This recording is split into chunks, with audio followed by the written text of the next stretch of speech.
मौलाना रूमी ये फरमाते हैं कि एक दिन सुल्तान महमूद गजनवी दरबार लगाए बैठा थे और उनके हाथ में कीमती हीरा था। एक मुसाहिब ने सुल्तान महमूद गजनवी से कहा कि हमें हैरानी है कि आप अहमद अयाज को बेहद प्यार करते हैं और उसकी हरकतों की हमें कुछ समझ नहीं आती, फिर आपको इसमें क्या नजर आता है? सुल्तान महमूद गजनवी ने वो हीरा एक वजीर को दिया और कहा कि उसकी कीमत क्या होगी। वजीर ने हीरे को देखा और अर्ज किया उसकी कीमत 1 मन सोने के बराबर होगी। सुल्तान महमूद गजनवी ने कहा मेरा अंदाजा भी यही है। फिर सुल्तान महमूद गजनवी ने उसे एक हथौड़ा दिया और कहा इस हीरे को तोड़ दो। वजीर ने हैरानी से सुल्तान महमूद गजनवी को देखा और कहा कि मैं आपका खैर खा हूं, मैं इस कीमती हीरे को कैसे तोड़ सकता हूं, मैं तो आपके खजाने का निगहबान हूं। सुल्तान महमूद गजनवी को इसकी बात अच्छी लगी, उसने खुश होकर उसे इनाम से नवाजा। फिर सुल्तान महमूद गजनवी ने वो हीरा दूसरे वजीर को दिया और कहा वो उसे तोड़ दे। उसने भी हीरे को तोड़ने से इनकार कर दिया और कहा मैं इस बेश कीमत हीरे को कैसे तोड़ दूं जिसका मलना मुहाल है। सुल्तान महमूद गजनवी ने इसकी भी तारीफ की और उसे भी इनाम से नवाजा। फिर सुल्तान महमूद गजनवी ने वो हीरा कई वज़रा और मुशीरों को तोड़ने के लिए दिया, मगर सब ने यह कहकर तोड़ने से इनकार कर दिया कि वो इस बेश कीमत हीरे को नहीं तोड़ सकते। सुल्तान महमूद गजनवी उनकी वफाशियारी से मुतासिर हुआ और उनकी तारीफ फरमाई।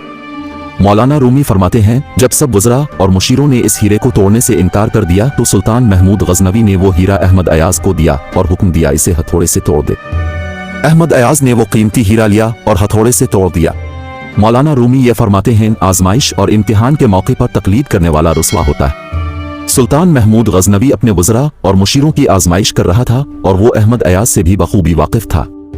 अहमद अयाज भी सुल्तान महमूद गजनवी की आजमाइश से वाकिफ था, इसलिए वो किसी धोखा में मुब्तला ना हुआ। जब वो कीमती हीरा टूट गया तो वज़रा और मुशीर चलाए।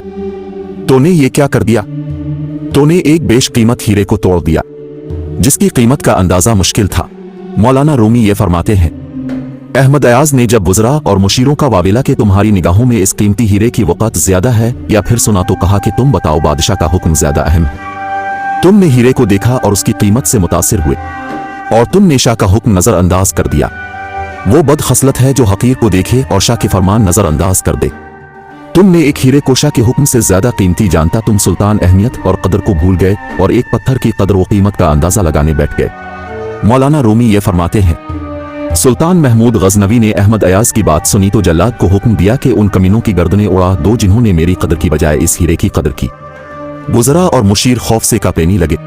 अहमद अयाज इस मौके पर आगे हुए और सुल्तान महमूद गजनवी से उनकी जान बख्शी की दरख्वास्त की। अहमद अयाज ने सुल्तान महमूद गजनवी से अर्ज किया हुजूर, उन्होंने जियादती की और उनकी ये जियादती आपके दरगुजर की बिना पर थी और ये सब आपके दरगुजर की बिना पर ये जियादती कर बैठे और उनकी नजर शाह के माल की हिफाजत पर थी। सुल्तान महमूद गजनवी ने अहमद अयाज की असह भरपूर सिफारिश पर उन सब को मुआफ कर दिया।